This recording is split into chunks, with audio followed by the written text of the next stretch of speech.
Why do you think government is unwilling or do not have the political will to go after even the ones that UAE gave us their names? Yes. So what I think is, I'm inclined to agree with General TY Danjuma that they colluded with the armed bandits to kill innocent Nigerians. I believe that insecurity has become one of the most lucrative business in Nigeria. And if you look at that Kogi State general that was killed, General Ali, I think so, they said many things. He was warned severally to stop trying to crush Boko Haram. That's Colonel Ali? Yes. That he was warned severally because that was someone that was really after eradicating Boko Haram. But they took him out. Because some people are somewhere making so much money with insecurity in the country. And I believe that government is complicit. Because if there is no way you can tell me that government is not complicit when they are selling gold on the main road in Zamfara. It's impossible.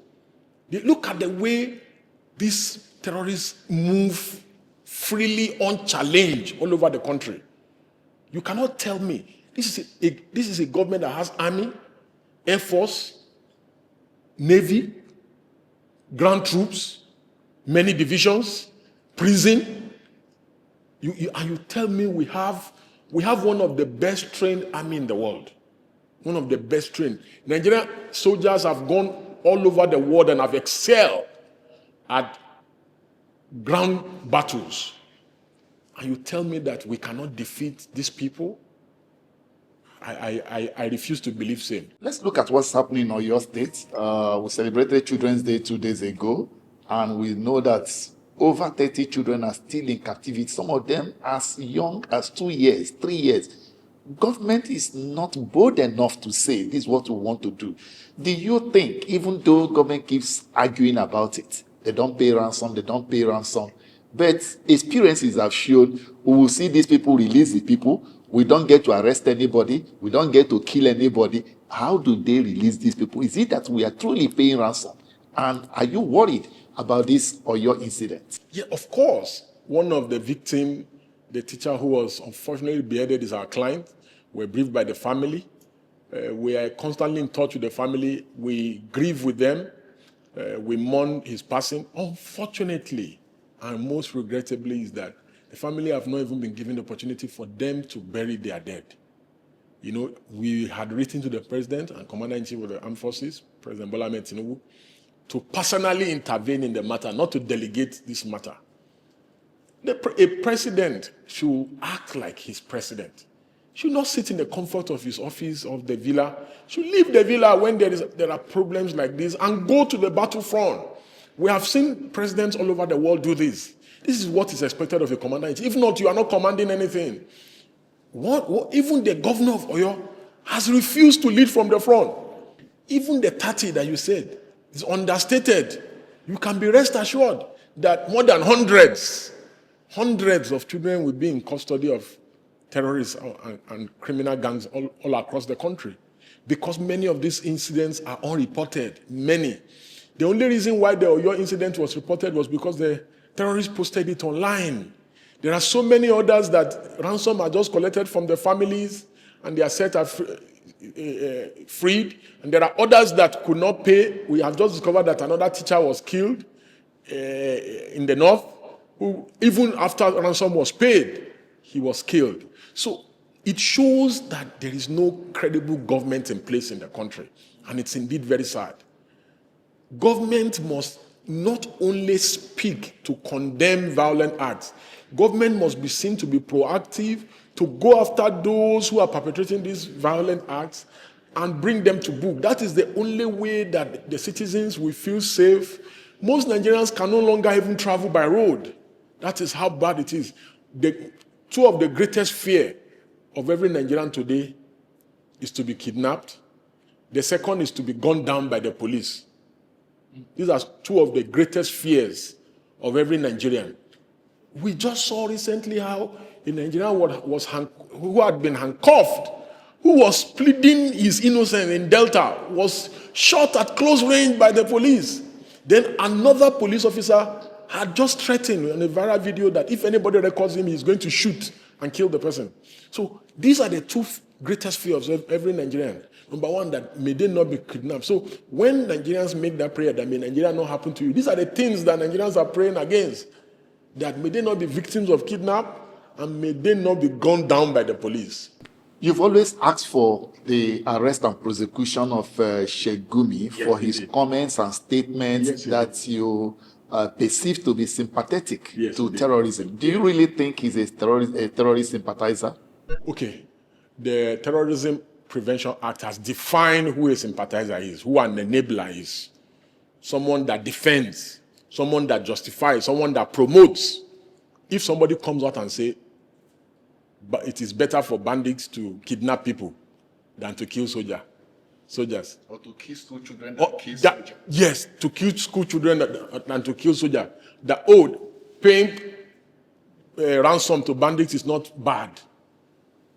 How else do you describe such a person? Somebody who justifies, who says that terrorists have genuine grievances.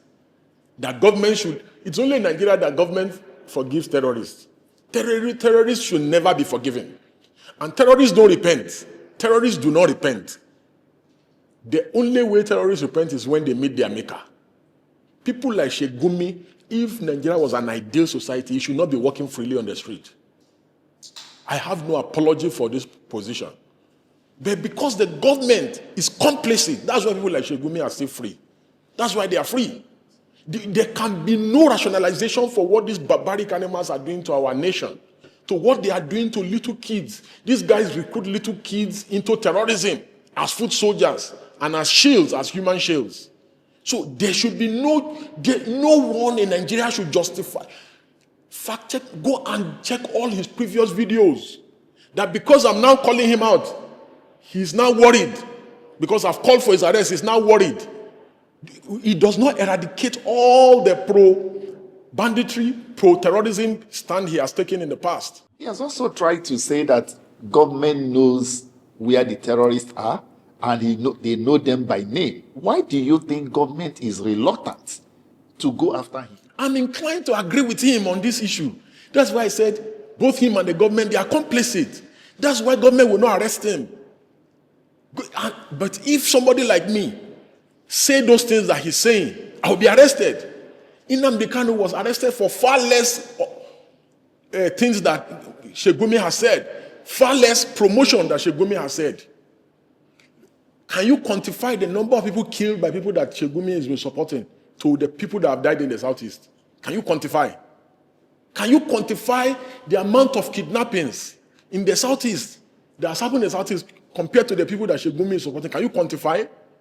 So this is what we are saying, that the government collude with them.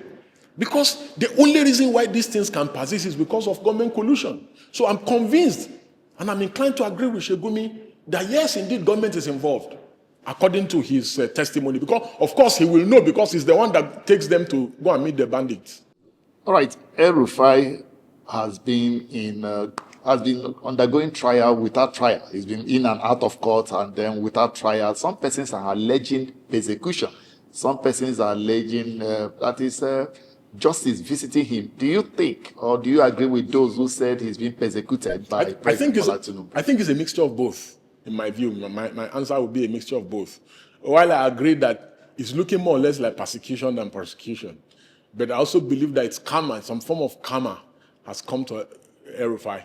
Because I wouldn't want to dwell too much on it, because I've just been subpoenaed by the court, one of the courts where he's standing trial. I don't know the basis of the subpoena, but I think I have an idea, but I don't want to talk about it because it'll be sub judice. However, we all know the antecedents of El-Rufai when he was governor in Kaduna. He committed a lot of excesses, a lot.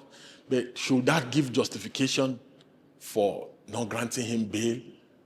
Should that give justification for moving him from court to court? Is this not akin to trying to silence the opposition? Bail is not an escape of justice.